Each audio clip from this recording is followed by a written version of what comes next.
Welcome to Darwin Day. My name is Patrick Desmond. I'm the chair of the Darwin Day Committee, and I'm thrilled to be here. It's going to be a very exciting event, and I can't thank you all enough for joining us today. Thank you very much for joining us. This is our 24th annual Sacramento Darwin Day celebration. As I mentioned, my name is Patrick Desmond, and it is my honor to serve as the chair of the Sacramento Darwin Day Organizing Committee.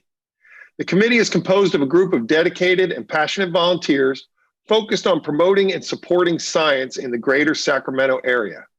Each year, the group seeks out an exciting and compelling speaker who can further our enthusiasm and understanding of science.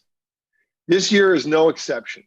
Our speaker, Dr. Kelly McDonald, is at the forefront of her field, and her presentation is, I think you will find, very timely and informative. Before we proceed to Dr. McDonald, you will hear from one of our esteemed founders, Minga Futrell, who will provide her annual presentation on the history and importance of this event and why science is so important to the health and well-being of our community. Before I introduce Minga, I really want to take a moment to thank each and every one of you for attending today. And for those who have supported this year's efforts but are unable to attend, this unique presentation, entirely online, will remain available for future viewing. Feel free to share it far and wide.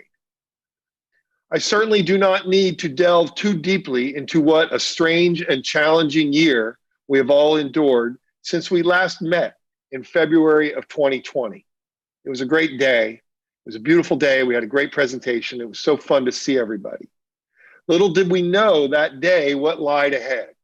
A worldwide pandemic was just beginning to creep into our lives, where it has firmly entrenched itself, but is slowly losing its grip. Thank you, science. I think we can all see the light at the end of the tunnel, but must remain vigilant to protect ourselves, our neighbors, and our world. Your support, patience, and understanding in such challenging times is greatly appreciated. Today's presentation is interactive. As you can see, there is a chat function that is enabled, and you are welcome to comment as the event progresses. At several points in her presentation, Dr. McDonald will solicit your opinions and insight, as well as questions. Please participate as you see fit. The Sacramento Darwin Day Committee is determined to continue for the same reasons the event was founded 24 years ago. Because science is important, an endlessly interesting world that we feel deserves a recognition and forum. Please note that this year's event is complimentary. The committee appreciates each and every one of you and looks forward to providing another fun in-person event next year. If you're so inclined or inspired, please take a moment and click on the donate button and support the committee's efforts. Please be assured that the committee's efforts are entirely voluntary, and all donations will go towards providing this event to you and our community, supporting science, and the speakers who join us each year. I want to especially thank, again, our volunteers, and particularly our volunteers who are usually on scene to help with our event. Kitchen crew, I'm talking to you. We love you, we miss you, and we can't wait for cake next year. Our setup crew every year, everybody that comes together annually to celebrate science. I just want to take a moment and thank you. The committee has met, and we've done our very best, and I'm really proud of this result. It is now time for one of my favorite annual traditions here at Sacramento Darwin Day, the traditional call to action. Science is the key to our survival as a species, and it needs to be exalted, defended, and discussed as often as possible. Here to conduct our annual call to action is one of our founders and past chair of Sacramento Darwin Day, my good friend, Minga Futrell. Hi, thank you, Pat. And I'll add my welcome to everyone here at Sacramento's 24th Darwin Day celebration. Ours is almost, not quite, but almost the oldest annual Darwin observance in the United States. This is our first, however, to emanate from Sacramento. And this year our event, as has happened with so many other similar events, has had to adjust and to the times and go online. So you may be tuning in from elsewhere.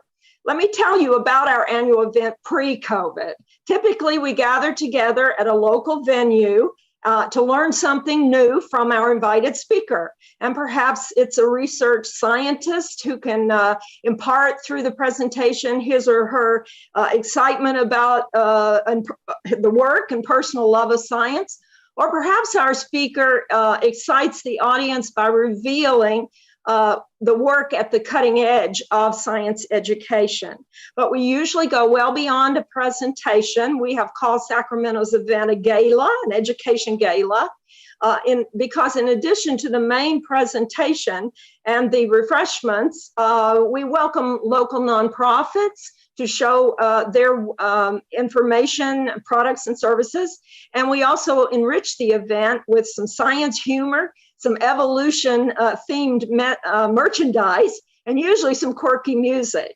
So as Pat told you, we sustained this all volunteer event for over 2 decades, and we are simply residents of this community who want to toast science for its benefit to all of humanity. And like this today, our event is always close by Darwin's birthday.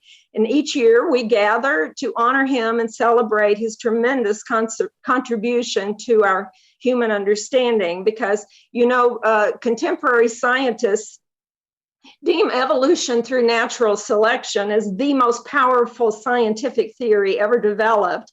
And it thoroughly permeates our lives today, fundamental to so many fields of contemporary science, to scientific enterprise all across the world, and how vital to the research on viruses and vaccines that's continuing today. So our event is special to many locals, and let this not be forgotten either, that one of the things we do when we gather to celebrate Darwin Day is we celebrate by eating up his birthday cake. So we intend to return to our in-person gala atmosphere next year, and I hope you will come to sample the festive ambiance. But today we can still keep to the fundamentals. We may not have all the hoopla of an in-person gathering, but as with our prior Darwin days, we can still garner knowledge from our presenter, and we can mark science itself for its ongoing contribution to humanity. That second part is what I'm supposed to emphasize here, give some sort of action message. And this year, yes, I will do it while relying on words from the now quite well-known Dr. Fauci, who, after serving in 6 different administrations, has felt a sudden shift of circumstance. In fact, in recent TV interviews, Dr. Fauci has felt so liberated from constraints that he has plainly beamed with obvious delight about it. And I want to quote him now. "We've had a really aberrant situation where there was a real affront on science, a situation where science was distorted or rejected, in which people were saying things that were just not consistent with the science. And there was pressure to do things that were just not compatible with the science.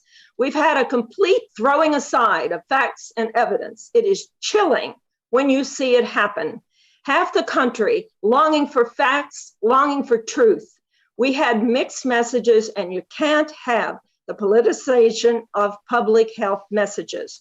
You need consistent messaging that is coordinated, a synergistic partnership between all the entities, federal, state, and municipal. And to put it more concisely and compellingly, while delighting in his new freedom to say so, Dr. Fauci said this: we need to let the science speak. Yes, let the science speak. That says it.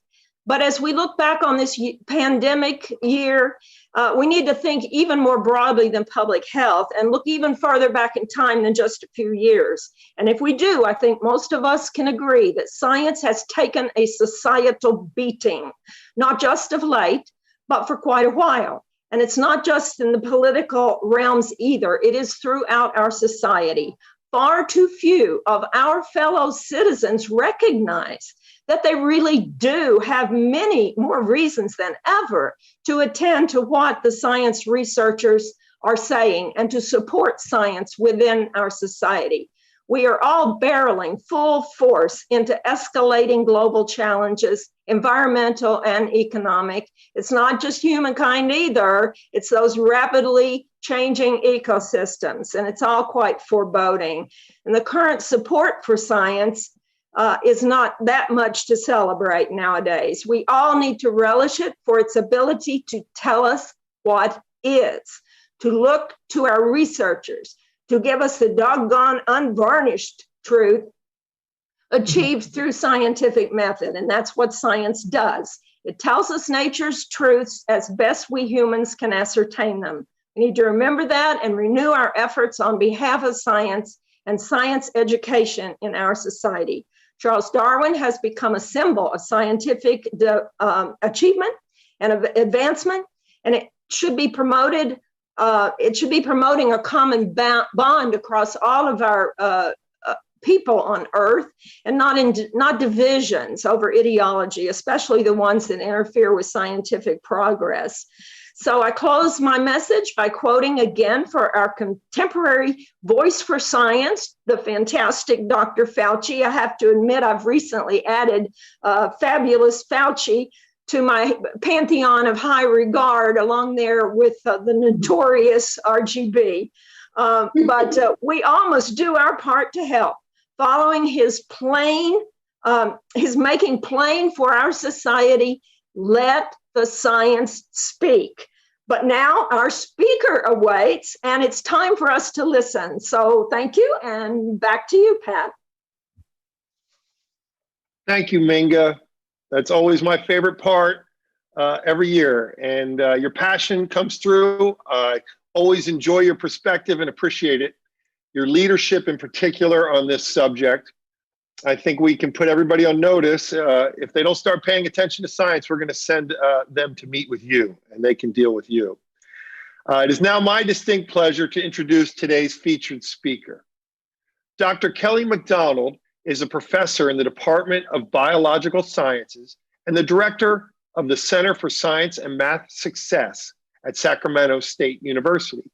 She obtained her BS and PhD from the University of Florida in biochemistry and molecular biology, performed postdoctoral work in environmental toxicology for the U.S. Geological Survey, and spent 5 years in the biotechnology industry.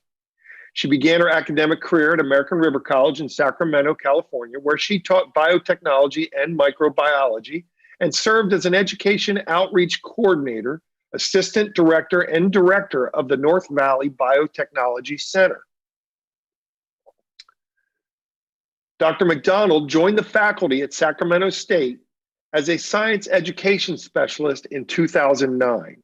She has taught introductory and upper division molecular biology, molecular and cellular biology courses, and coordinates the graduate teaching associate program and the stem cell master's program for the Department of Biological Sciences.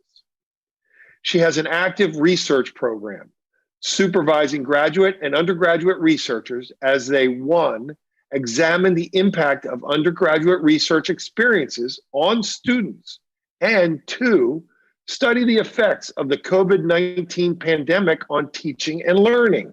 This is a very timely speech, and we really appreciate it. She has received National Science Foundation and W.M. Keck Foundation funding for her work related to broadening participation in undergraduate research, and is a 2020-2021 recipient of a California State University Faculty Innovation and Leadership Award. It was this award that brought her to our attention, and I would just like to personally congratulate her and her team on such an esteemed award. Dr. McDonald has facilitated faculty development workshops and institutes for over 15 years and serves on a number of high school, university, and national advisory boards focused on STEM teaching and learning, including the Sacramento State Center for Teaching and Learning. She also serves as a Pulse ambassador to support life sciences departments across the United States, as they undergo curricular and pedagogical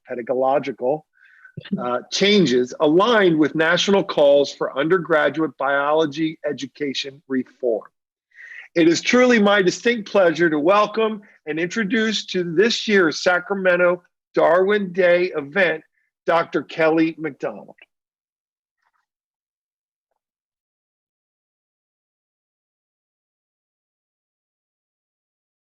Okay. I'm going to share my screen now. I hope everybody can see my screen. Right. Okay. Well, thank you so much, Pat, for that introduction. Thank you, Minga, for your introduction and prefacing why all of this is so important right now. And so I'm not going to talk about my own research today. I'm actually going to talk about what inspires me to do the research that I'm doing today. But I'm going to start out with some acknowledgments. So get that page. Okay. So I want to first start by acknowledging the original stewards of the land that now occupy Sacramento State, where I work, and the Sacramento region. And these are the Nisetsan, Maidu, Miwok, Paiute, Washoe, Yokuts, Patwin, and Concow. I would also like to acknowledge that this is Black History Month. So this is the time to celebrate the accomplishments and lives of our Black community members. And lastly, I want to acknowledge all of you. I want to thank you very much for coming, giving up your time and giving me your attention today while I talk about something that I'm really passionate about. And I especially want to thank you because, and I want to acknowledge that these are difficult times. And Minka acknowledged some of this as well, but we're impacted, as so many people in our country and across the world are impacted by a global pandemic, economic crisis, racial injustice and insurrection, climate change, and the list goes on and on. But I think that this is a real time of reckoning, and I think this is a real time for action. Okay, I also want to acknowledge my identity through this positionality statement. So I am a white woman let me get that up there. I'm a white woman from Nashville, Tennessee, and I grew up with educational and plenty of other advantages. And so I want to be really clear that I am neither a scholar or an expert in critical race theory or ethnic studies. I don't have the same lived experiences of some of the people who have faced racial injustice and oppression, like I'm going to talk about today. I was trained as a molecular and cellular biologist, and I transitioned to science education several years ago, actually. It's been more than that now. About 15 years ago. And when I transitioned to science education, this was the first time that I was really introduced to the problems and to the inequities that were inherent to STEM education. And so I'm trying to learn from the scholars, and I'm trying to apply what I learn to the students that I care about at Sac State who are studying the disciplines that I'm passionate about. And like Pat said, I'm a faculty member at Sac State, and we have two really important designations. We are an HSI, which stands for Hispanic Serving Institution, and we're an ANAPISI, and that is a Asian American, Native American, Pacific Island Serving Institution. And so I also feel really fortunate that I have the opportunity to learn from the students that I teach who have very different identities and very different lived experiences from my own. Okay, so like I said, I'm a science education specialist. So instead of getting a list of topics, you are going to get learning outcomes for today's talk. So by the end of today's session, you will be able to discuss some of the national problems and priorities in STEM education, STEM again being science, technology, education, and math.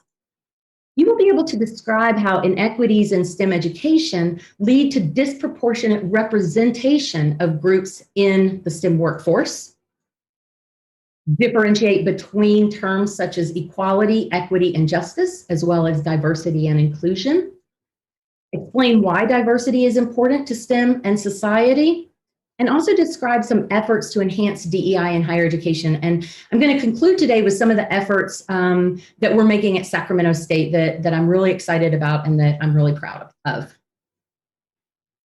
Okay, so I'm used to giving interactive lectures or interactive presentations, and the format today is a little bit challenging for me, but I'm going to give it a try anyway. I've got like multiple screens going on up here, and I've got a chat running over here that I'm going to try to look at. And there are a couple of times, like Pat said, where I'm going to ask for you, if you feel comfortable, to answer some questions in the chat. I'm going to try to monitor that. But I also understand there's a little bit of a delay. And so if I fail horribly, then I won't make you go through it again a second time. I'll just adjust. So bear with me on that, but I just don't want you looking like this lion at any point during the talk. So I'm going to try to keep it engaging. All righty. So we're going to start with the big picture and two very important priorities for STEM education reform. And those being increasing the number and the diversity of students attaining STEM degrees and entering the STEM workforce. It was a very important report that was published in 2012 by PCAST, which is the President's Council of Advisors for STEM and Technology. And they stressed how critical it was for us to add students to the workforce in order for the United States to stay competitive, to strengthen our economy, national security, and as well as the health of our environment and the health of our citizenry, or for everyone living in the United States. And so the PCAST report said that we needed to produce 1 million additional college graduates with degrees in science, technology, engineering, and math by 2022. And that is right around the corner, surprisingly. Let's talk about the STEM workforce for a minute. And STEM jobs are really attractive for a number of reasons. So there are enormous societal benefits derived from STEM industry positions, and 50% of the sustained economic expansion relies on the STEM workforce. So you can see that these are important jobs, and people have an opportunity to benefit the economy and benefit the well-being of others through these jobs. Employment in STEM is growing faster than non-STEM occupations. STEM jobs doubled in California over only a decade. And so again, there's a low unemployment rate. So this again makes this an attractive industry for people to join. Now it's also lucrative, okay? So 93 out of 100 STEM occupations have wages above the national average. But over 93% of STEM employment requires some type of post-education, secondary or college level education. So right now there are about 42 individuals with bachelor's degree working in the industry. 29 actually have higher degrees working in the industry. So here's the problem. Approximately 40 to 50% of college students who declare a STEM major entering college switch before graduation. And these numbers are even more troubling for students who are from historically underrepresented groups in STEM. So next I want to show you some STEM workforce demographics. So this first one looks at ethnicity. And if we look at the blue bar, this is for the total workforce. And we look at the red bar, this is for the STEM workforce. So you can see here that the STEM workforce is overrepresented and dominated by white and Asian individuals, and it's underrepresented by Black, African American, Hispanic, and other races. Okay, this next slide shows gender demographics. And so the top bar here is civilian employed, okay, this is the total workforce. Down here in the green is our STEM occupations in the STEM workforce. And you can see that men and women split the percentages of jobs in the STEM industry. And in fact, in the overall workforce, there's pretty much equal distribution between men and women in the overall workforce. But if you look at the STEM occupations, males make up about 75% of these jobs. And some new numbers that I found actually indicate that women have achieved about 27% of the STEM industry jobs, but this was pre-COVID. These were 2019 numbers that I found. And we also know that women are impacted more, are experiencing more job losses or having to leave more employment opportunities during COVID.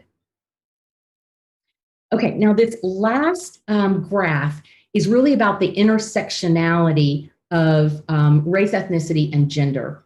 And so if you look at this side of the graph, we're looking at identities that are overrepresented in the STEM industry. If you look at this side of the graph, we're looking at identities that are underrepresented. So you can see that these are white males up here at the very top, overrepresented by 18%. We've got negative 14.7 for white women. So that's the largest group of underrepresented. Now, if you look at Black men and women and Hispanic men and women, they're underrepresented in the STEM industry, and Asian men are overrepresented, and Asian women are barely overrepresented. So that's what the STEM workforce looks like right now. Okay. So to have equal representation in the workforce, it would make sense that we need to have equal representation in our student population, our students who are studying and graduating in these disciplines. And so I want to start out by introducing a new term. This is a term that's promoted by David Asai at as the Director of STEM Education at the Howard Hughes Medical Institute, HHMI. And the term I want to introduce you to, if you haven't heard this before, is peer. So these are persons excluded because of ethnicity and race. And I introduce you to this because language is really important when we're addressing racism and racial inequalities. And you may have heard the term URM, or underrepresented minorities. And we're trying to move away from that, because too many of our labels put the blame on the racial group or the gender group that we're talking about. And instead, what we need to recognize is that systemic racism exists, and we need to recognize the role that it plays in the disparities that we observe. And so the term peer recognizes that these individuals are excluded due to racist policies or structures, rather than any failures of their own. Okay, so back to the data. On the left-hand side here, these data at the top are from 1992. And then these are the same data down here in same data represented in 2017. You have non-peer individuals represented in blue here, and you have the peers, the persons excluded because of ethnicity or race, in orange. So if we look here, these are the students entering college declaring a STEM degree, and they're normalized to 100%. Of the 100% of students in 1992 who entered college declaring a STEM degree, about a little over 60% of non-peers graduated with these degrees, whereas only about 35% of peers graduated with these degrees. Okay, and this is really troubling because the percent of peers entering college with a major in STEM in 2017 is actually 3 times greater than it was in 1992. So that's a good thing. But the problem is there's been no improvement in the persistence. We see the same ratios of non-peers to peers who are graduating in STEM. And so we're losing our peers somewhere along the way. Okay, now there is evidence that this phenomenon, or at least the scale of this phenomenon, is unique to the STEM discipline. And so here, this right here, Riedel-Crum, is a very highly controlled study that used the records of over 6,000 college students comparing persistence rates across STEM disciplines and other disciplines. I'll talk about that in just a second. I'm going to load this.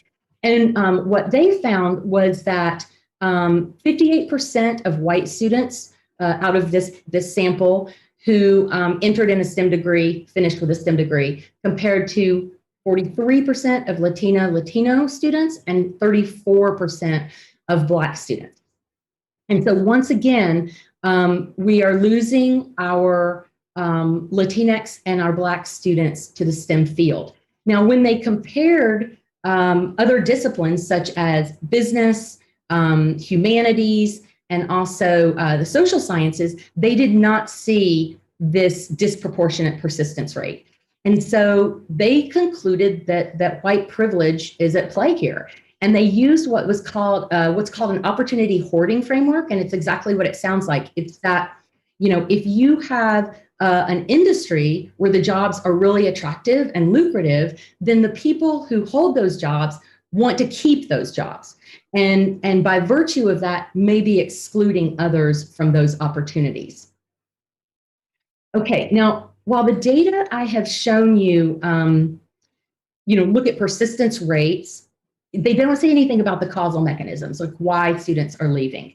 But there are a couple of other recent studies, and there are a lot of people studying this issue actually to try to understand it so that we can correct it. So back in 1997, Elaine Seymour and Nancy Hewitt led a study that examined the reasons why students were leaving STEM. They looked at students across 6 universities across the United States, different institution types. They repeated this study, actually, Elaine Seymour and Barry Hewitt, Hunter, repeated this study just recently with the same institutions, and they published Talking About Leaving Revisited in 2019. And so while the rationales involve both push factors, so factors that push students out of STEM, as well as pull factors that actually attract students to disciplines other than STEM, led to the switching. And they also found that students in this latter study had more complex reasons for leaving, but they also found that there were common factors between students who were parts of these studies 25 years apart.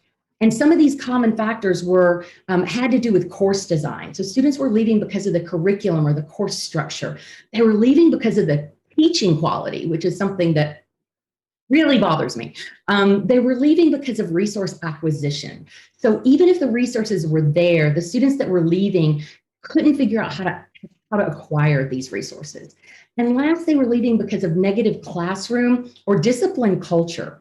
And so in terms of, so STEM is often viewed as a competitive field, and it can be not very inclusive. And what I mean by that is really reflected in a study that was published just recently called A Scientist Like Me. And what Wood and colleagues did was they examined 7 of the most commonly used online introductory biology textbooks.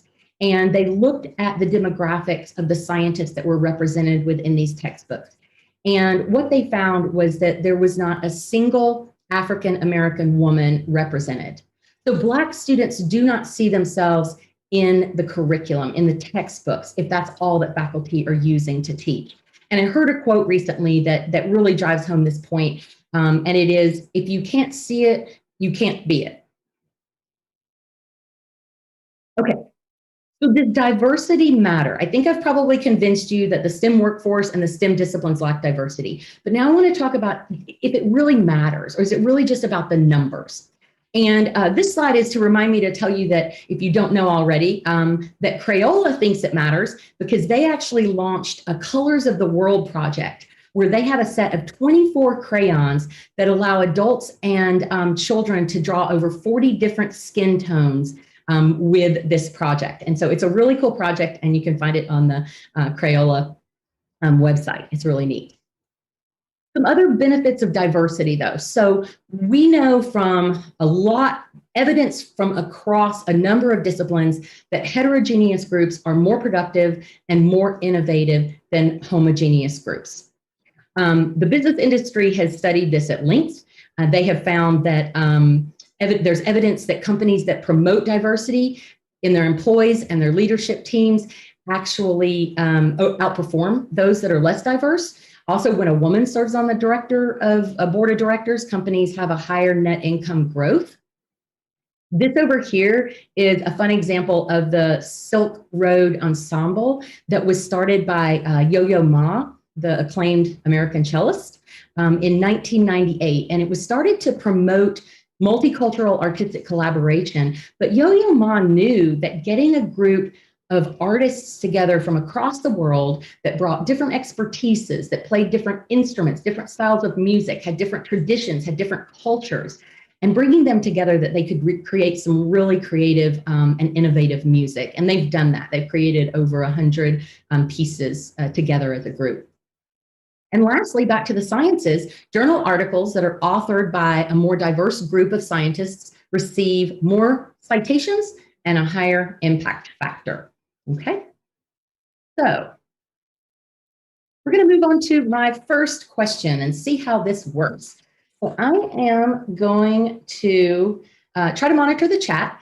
And please read this question, or I'll read it out loud, and just answer A, B, or C in the chat, whatever you think the answer might be. So which of the following is most important to the productivity and the innovation of groups? And so your choices here are social diversity, differences in race, ethnicity, gender, sexual orientation, and that list goes on and on. Diversity in knowledge, diversity in skill sets. A lot of different types of diversity we could be talking about here in this question. And as such, I'm seeing a lot of different answers in the chat as well. So we've actually got some A's, some B's, and some C's, but the majority of you, it looks like, are answering A. And so for the study that I got these data from, you are correct that social heterogeneity seemed to be more important in that case. And so, being around people who are different from us make us more creative, make us more diligent, and make us harder working. And so we often will prepare harder. We might be willing to consider different ideas that provoke different thinking if we're talking to people who are different from ourselves. Also, diversity in groups can increase objectivity, and it can reduce bias, which is really important in the sciences. And lastly, for me, probably the most important reason is from a social justice rationale. Access to high quality STEM training can improve economic opportunities for people. Okay, so the bottom line is that diversity is very, very important, but we can't stop there. We really need inclusion. And so I love Vernee Meyer's kind of description or comparison of diversity and inclusion, where she says that diversity is about counting, it's about the numbers, whereas inclusion is about cultivating. And so it's about making sure that people feel heard, they feel valued and validated, and that they feel included in the group. A couple of other concepts or terms that I want to go over here are equality, equity, and justice. And so if we look at this left-hand panel right here, you can see that one kid's getting the fruit from the tree and the other kid isn't. So this is inequality, right? We all recognize that. Now, if we move to the right panel, right upper panel, we see equality. And this is equality because we've given both children the same sized ladder. We've given them the same tool to access the fruit from the tree. But you can see that one kid still can't reach it, right? So when we go down here, this is the importance of equity. Now we're giving the kids the tools that they each need to be able to access the fruit. This is equity. But what we're striving for is justice. We're striving for social justice right here, where we're fixing the tree, or in my case, we're fixing the institution instead of trying to fix the kids. And so I have another analogy that I heard from Terrell Morton recently. He's a scholar and activist in social justice. And he said, if you're walking and you see a lake and one fish is belly side up, you go, what's wrong with that fish? If all the others are swimming along just fine. But if you walk along and you see that a lot of fish are belly side up, you ask, what's wrong with the lake? So again, an equity-minded and a social-mindedness about this asks, what's wrong with the institution if we see opportunity and equity gaps in our students? Okay, so far I've been talking a lot about theory and supporting it with data, but let's look at some consequential examples of racial inequality in our society. And I'm going to talk specifically about healthcare, and something everybody has been hearing a lot about right now, and that's COVID-19 and vaccinations. And so I was watching the news last weekend when I was working on this talk, and on February 7th, the numbers were such that 60% of the vaccinations that had been distributed were to people who were white, whereas only 11% had been given to the Latinx population, and 5% had been given to the Black population. And this is despite the fact that we all know that communities of color are disproportionately impacted by COVID-19. Okay, why? Why these numbers? And this is going to be the other opportunity for you to enter your ideas into the chat. So I'm going to give you just a minute to think about why we've got such unequal or inequitable distribution of vaccine at this point in the vaccination plan. And so I will give you a little bit of time to think about that and to enter something in the chat.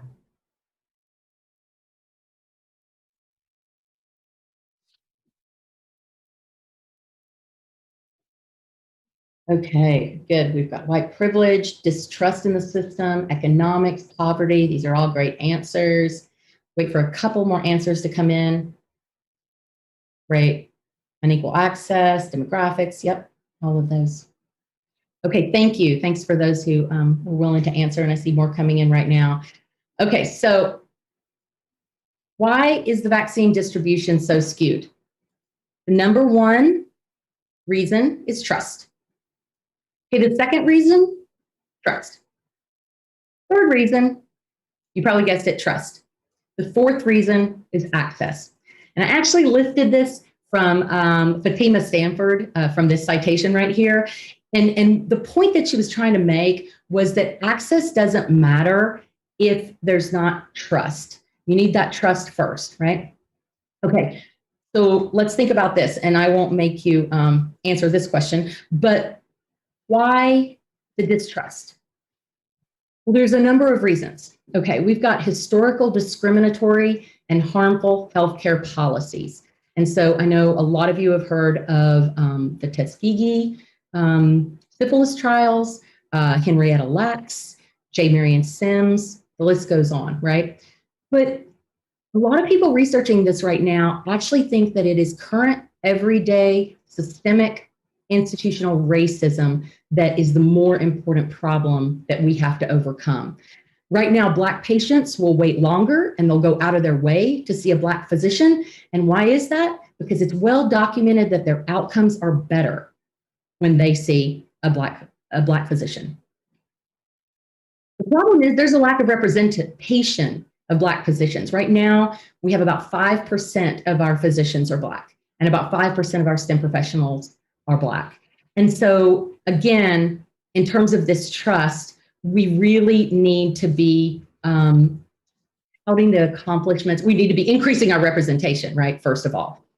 But increasing representation in the workforce and increasing our representation in the STEM disciplines is going to take time. So what can we do in the meantime?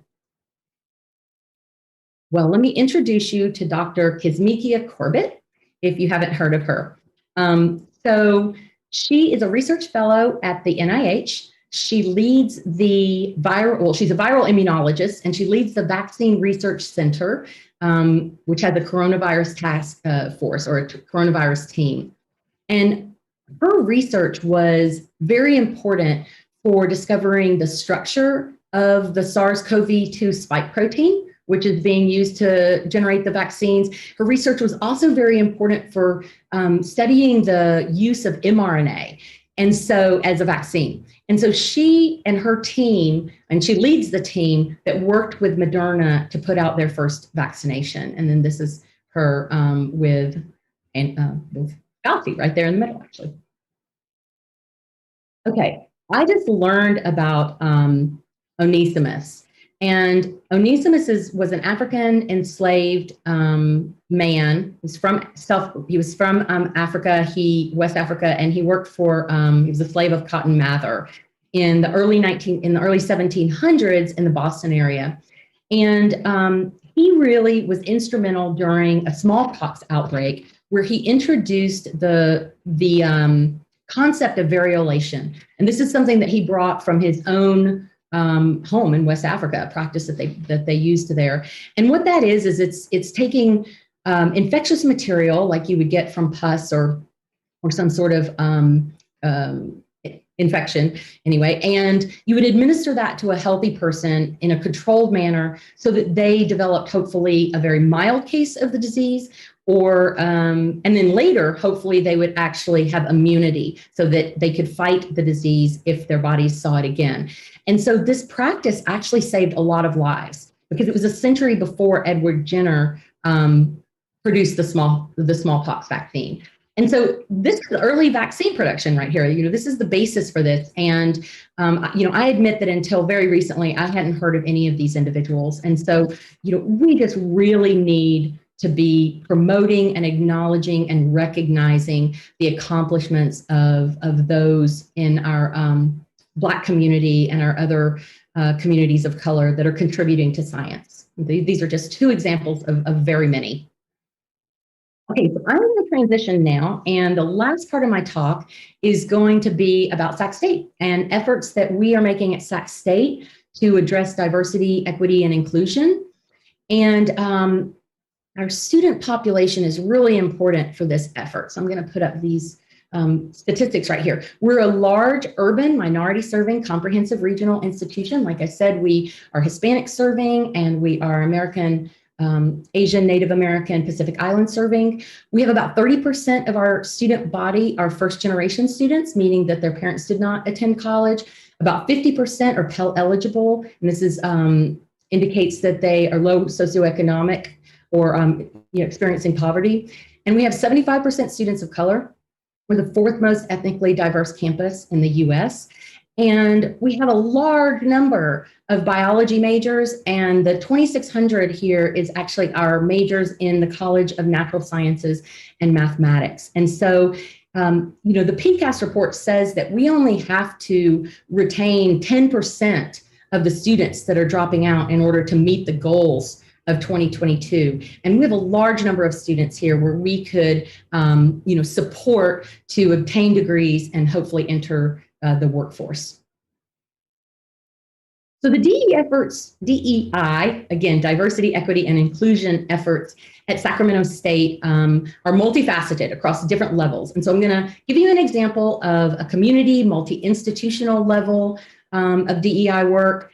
And this is gonna involve undergraduate research. And this is actually one of the things that I study. I'm gonna talk about institutional level efforts.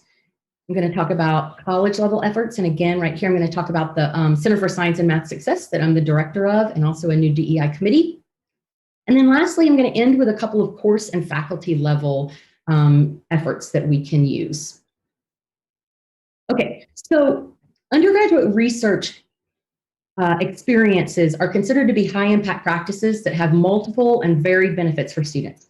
They can increase cognitive skills, collaboration and communication skills, a number of psychosocial measures like confidence, motivation, project ownership, science and research identity.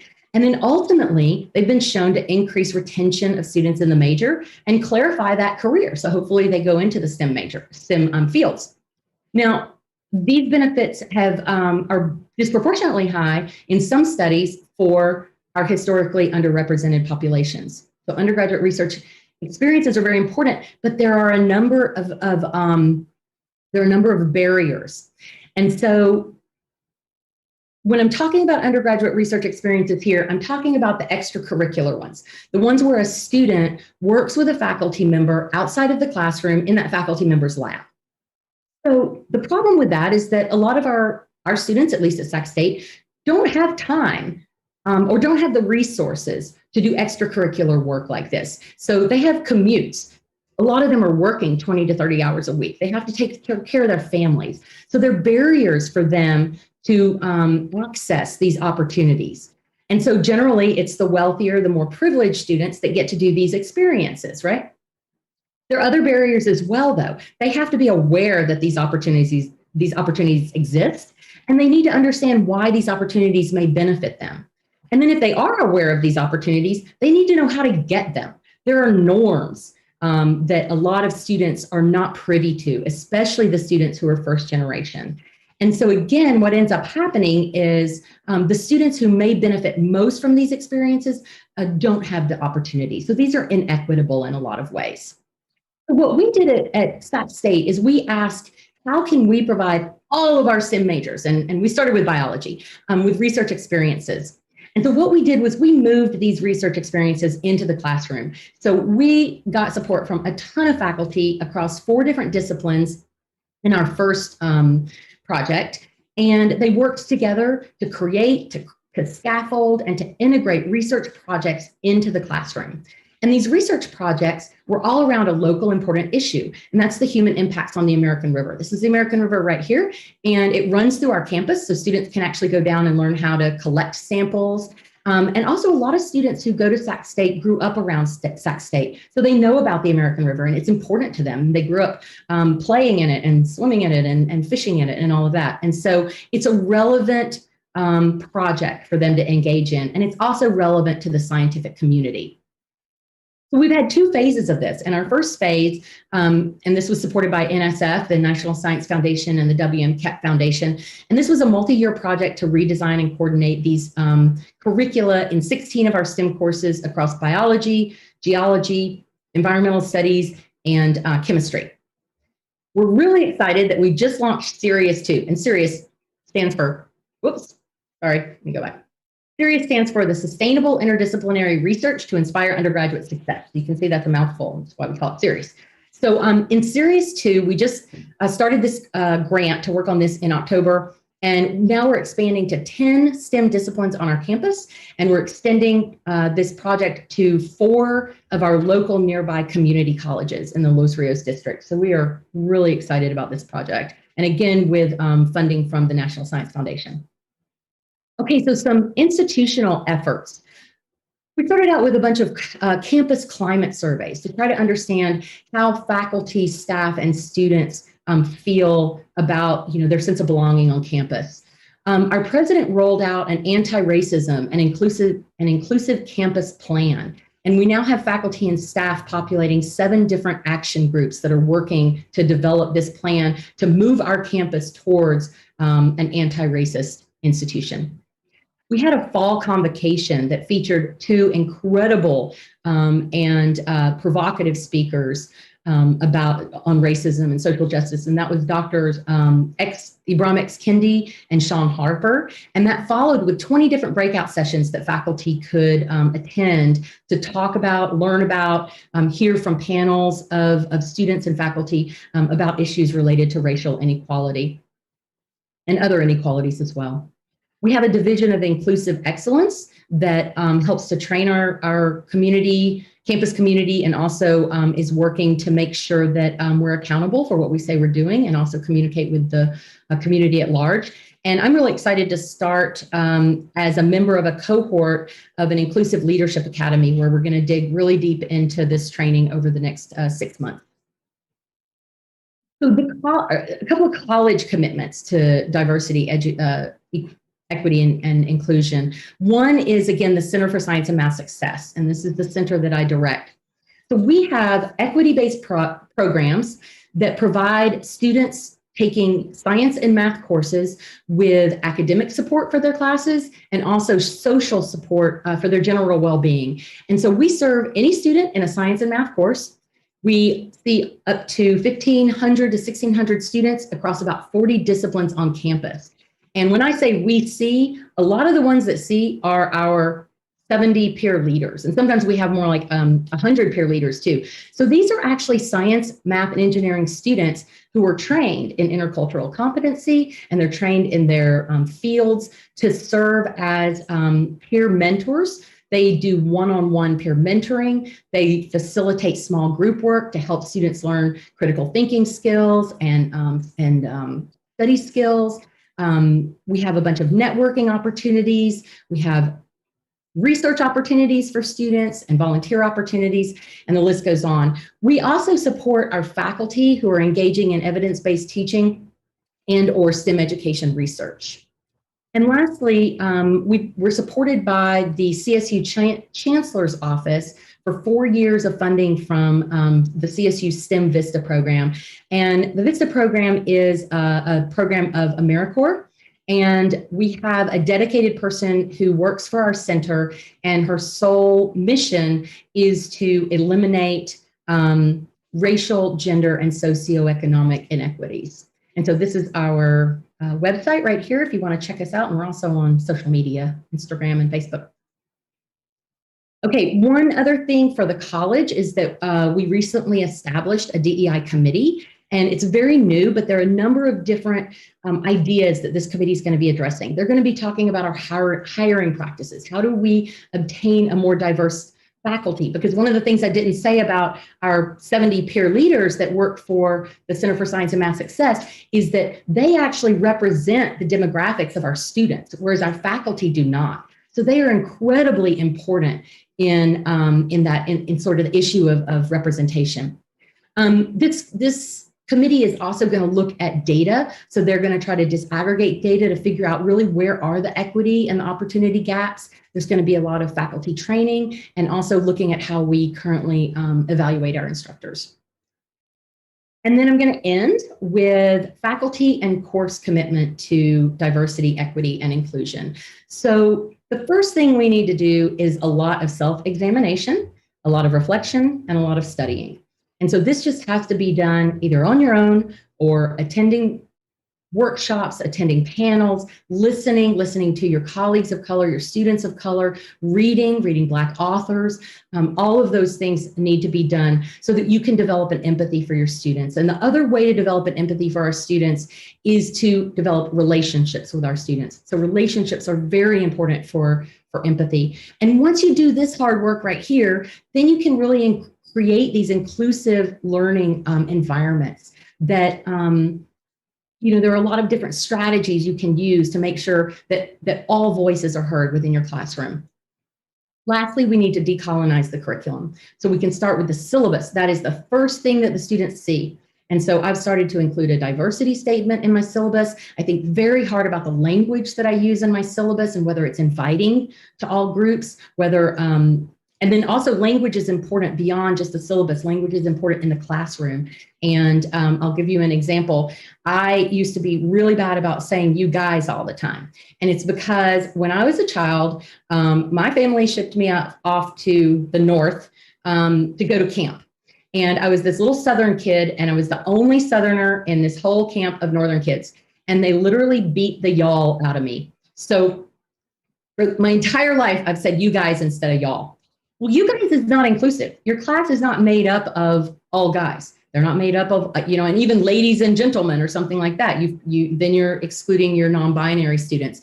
And so I've come to learn that y'all is probably one of the most inclusive terms I can use. So I'm embracing my Southern now, and I'm using y'all. There are other ways we can use language too. There have been studies that have shown that when faculty use language that promote a growth mindset instead of a fixed mindset, that they can eliminate equity gaps. So we already talked a little bit about this. We've got to increase the representation of our scientists of color in our curriculum. And we can do this in a lot of ways. There are resources to support faculty. There's something called Scientist Spotlights that's phenomenal that a lot of our faculty are using. And lastly, we need not shy away from these discussions and these conversations. We need to include the historical contexts, of those who were excluded or included or harmed by scientific discoveries and by scientists in the past. Okay, so I have a couple of final thoughts here. If we go back to my title, which was The Evolution of STEM Education and Why Diversity Matters. And so, unfortunately, STEM education has been really slow to change, really slow to evolve.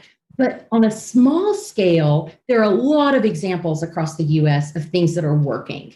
But what we need is this large scale. We need momentum to change communities, to change the culture, to change the system. And so these are the things that, that I'm really working for right now. And I think that, like I said earlier in the talk, that, it's a time of reckoning and it's a time of action. And I feel positive. I feel optimistic that we can make some really big changes. Okay, and I just want to say thank you in a whole bunch of different languages. And this is my wonderful research team down here, my teaching assistants. And I had to show two pictures of the Galapagos.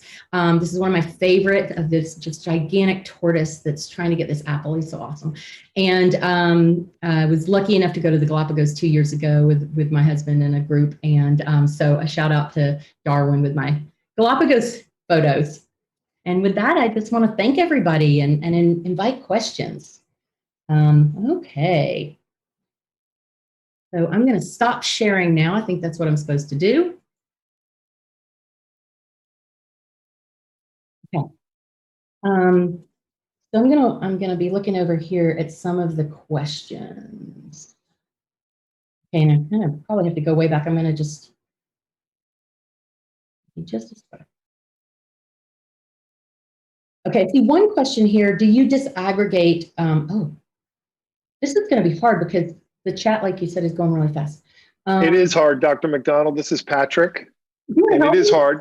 So I've gathered the questions together for you, so I can ask you a few of these questions. I saw that the chat doesn't stay chatted when you go to look at it. So that question you were just looking at was a good one. And do you disaggregate Asian students? Some studies show certain groups in Asian populations do better and worse in STEM. Yeah, so that's a really good question. And we do when we have the numbers. Now, unfortunately, a lot of times we don't have the numbers when we disaggregate our racial groups. And sometimes that's why they're lumped into that category that we used to refer to as URM, is for statistical purposes. But I think that we're moving towards more disaggregation. We know that students who are our Black students do not have the same experiences as our Latinx students, as our Asian students. We know that our Asian students, and particularly at Sac State, we have a large number of Vietnamese, of Thai, of Hmong students. And yeah, they are very different, and they've had very different experiences than Chinese and Japanese and other South Asian and all of that. So that is what we're supposed to be doing. We're supposed to be disaggregating data. We're supposed to be looking at participation, looking at gaps across these data. And we do it when we can, but sometimes we just don't have the numbers to do it. But yeah, it's a great question. Important. It is. And following up on that, Nathan asked, he agreed with that previous question. Sac State does have significantly large Southeast Asian and refugee population, and this population does lag behind East Asian American population in educational attainment. He would love to see statistics on this, or data, I guess he said. Any comment on that? Yeah, so again, I think the data that we can provide is minimal at this point, unless, okay, now that's not the data I can provide is minimal, but what you could do is you could look back over many, many years. And so you would have the numbers to do that if you looked back historically over, say the last 10 years or something like that. And then you might be able to get some statistically important or statistically relevant numbers there.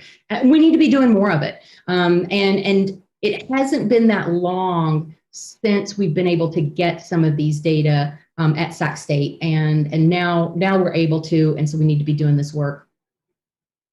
Victor asked, can you tell us more about the integrative work with Los Rios CCD campuses? Yes, okay, so I'm really excited about this project. So the first serious project, we actually changed the curriculum in 10 biology courses. And 2 of those courses were our introductory level biology courses. We also changed the curriculum in an introductory level chemistry course. And what we did unintentionally was probably disadvantaged our transfer students. We have 50% transfer students that make up our student population at Sac State. And yet here we were providing research experiences and sort of really trying to build the research identity of our students in those courses that our transfer students were not able to access. So when they came to Sac State, they may have felt excluded from this group that had already been working on the series project. So as a result of that, we went to our colleagues at the Los Rios Community College District, and we have recruited colleagues from across all 4. So we're going to be working together with roughly about 25 faculty from Sac State and 30-something faculty from the Los Rios District. And now we're going to be developing new curriculum, research-based, project-based curriculum for everyone to integrate into their courses. We hope we're going to get some really good interdisciplinary work from this network as well. And hopefully we'll be able to roll that out in a couple of semesters. A little hard. COVID is, yeah. Yes.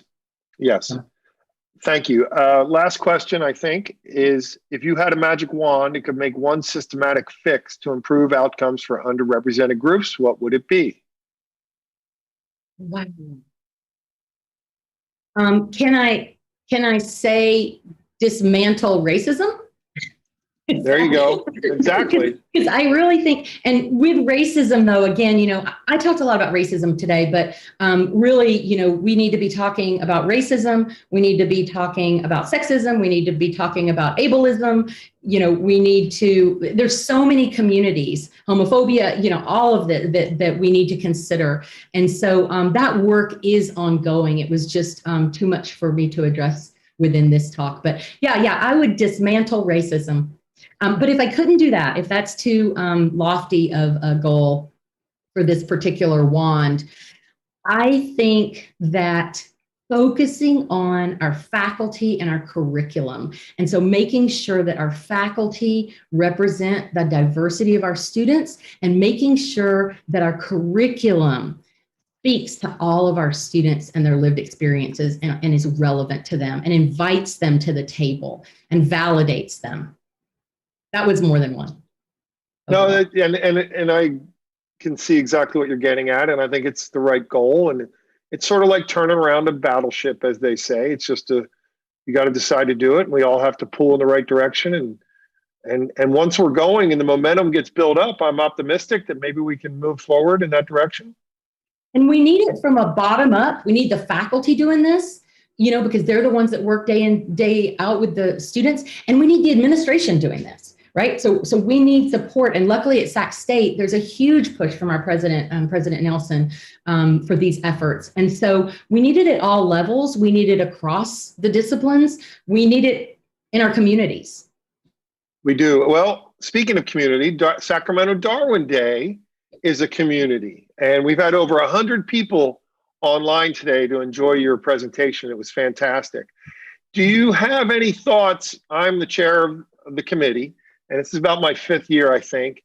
And it's a stated goal of the committee and in my tenure as chair to diversify our event. And the committee, it starts with the committee and works its way down from there. Do you have any advice for us or any other volunteer groups or people out there how they can sort of break down the barriers and make their world more inclusive? So specifically for your committee or for us as individuals, or both? I mean, our committee, this is the reason that we identified this as a topic we wanted to embrace this year, is I wanted to learn about what it is. I consider myself a leader in the science world, whatever it is, in a small way. And your advice to me, I guess, as the chair of this committee, how can I diversify my group and then my event itself? I would think that you would start with kind of what I said that faculty should start with learning, which is, what you're doing, reflection, self-examination, and thinking about how you can present yourselves to the community as an inclusive group.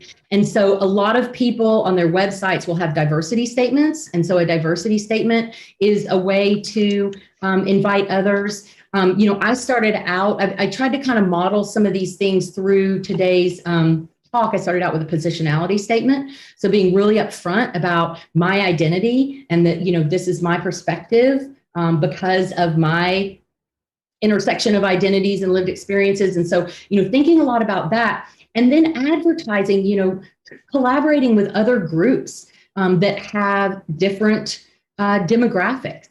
And I think what you want to do is you want to make sure that what you're advertising to that, that you've done the work and that you are yourselves, are ready to be an inclusive society. And then reaching out to others. This is one of the things when we're recruiting faculty, if we're not reaching out to HBCUs, historically Black colleges and universities, then we're missing a huge talent pool of individuals who could become faculty members, become colleagues of ours. And so I think you want to think about other groups. All of us, what all of us can do is try to increase our spheres of influence and think about our spheres of influence. Are these Do you associate with people just like you? Or do you try to associate with others that are different? And once you kind of all increase your spheres of influence, then I think that word of mouth and, will bring in more diversity. But even just kind of, advertising Sac State is such a diverse community with our students, our alumni. And so that's a great population of individuals to go after. And Sacramento itself, obviously, is very diverse. So the diversity is here. So making yourselves inclusive and then, going out there and promoting the group. Thank you. I mean, the other thing, okay, this is really important. Bring in speakers of, of racial minorities and LGBTQ and all that. Bring in speakers with those identities. That's super important. We will, and we will continue. It's an identified goal of ours. And we've moving in the right direction, and we're trying hard. And I'm glad you took the time to talk about the Center for Science and Math Success. I thought perhaps Sacramento Darwin Day might be able to work with that organization in the future. And maybe we can identify some potential partnerships there and make some friends and diversify from the ground up. And it seems like a fantastic place. And along those lines, it's my honor to inform you that on behalf of the committee and the supporters of Sacramento Darwin Day, a donation of $400 will be made to the Sacramento State University Center for Science and Math Success. The work is important, and it is truly exciting for us to be able to support you and everyone there. Please do not hesitate to keep us informed of the events there. And if there's anything we can do to support the center, please let us know. It seems like it might be a really nice relationship that I would like to talk to you in the near future about. That I know, we really do appreciate and support science. And I don't know if it's lonely in the world of academics, but there are people out here that appreciate it. And I just wanted you and your colleagues to know that we are out here and we do appreciate everything you're doing. And your talk was fantastic. The feedback online has been really neat. You'll be able to look at it later. We had over 100 people here today, which is a resounding success. And I just wanted to thank you again. Thank you so much for the donation. And I just saw, that's just unexpected and wonderful. And I do think there are ways to partner and really appreciate that. There was somebody in the chat that asked if I could answer all the unanswered questions in the chat in a subsequent communication online. Is there a way for me to do that? I'm happy to do that, but sure. I just would need to get those questions. Yeah, that's a good question. And I think probably in the YouTube, when we post it, people can submit, and periodically maybe you could go in and answer there. And or perhaps you can go through the chat afterwards, but I'm not sure. Once the event ends, it'll be over. Okay. But we'll have a record of them. I did copy a lot of them down. Well, people are welcome to email me too. It's just my last name, McDonald@csus.edu. There you go, csus.edu, and you can get a hold of her and ask her questions. Thank you. Well, thank you again. It was really great. I hope you enjoyed it as much as we did. Thank you. Well, this is the part of the afternoon where I thank everyone again. I thought that was a fantastic presentation, very timely. According to the chat, people appreciated it very much, and share my thought that it's particularly timely. It just really is. And it seems like, to me, I always feel very inspired when I leave these events for a lot of reasons. It's nice to see like-minded people, but it's also nice to see people on the front lines taking care of the important issues. And that's what Dr. McDonald is doing. Thank you again, Dr. McDonald. Thank you very much to everyone joining us today for the 24th annual Sacramento Darwin Day celebration. Next year will be our 25th anniversary. We will make it a big party, and it will be in person. I expect to see all of you there. As I mentioned in my opening remarks, the Sacramento Darwin Day Organizing Committee is composed of a group of dedicated and passionate volunteers focused on promoting and supporting science in the greater Sacramento area. Each year, the group seeks out an exciting and compelling speaker, and I am so proud to have helped bring Dr. McDonald to you today.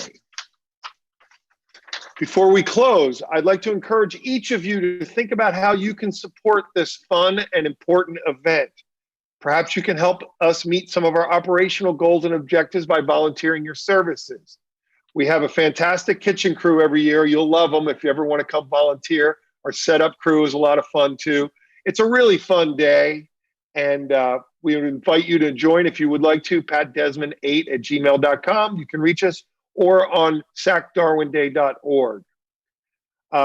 Many of you have utilized the donate button today and provided us with financial support. Thank you very much. Please remember to check out. Your pledge card is located at the top of the screen. When you click that, you can see all the pledges you have made today, authorize them, and then support Sacramento Darwin Day. This is the best way for our event to grow, and I encourage each of you to find a friend and invite them next year as well.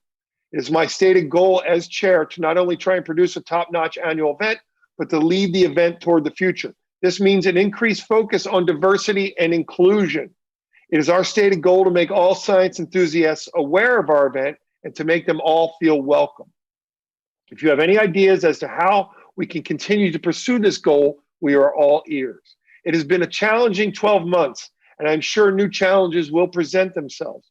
The way forward for the world can be found in the roots of this community here today.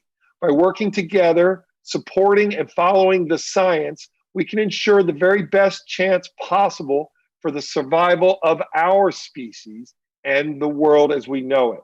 Let's let science lead the way. Let's let truth lead the way. Let us lead the way. Thank you. It has been an amazing and rewarding afternoon, and I cannot thank you all enough for your support and friendship.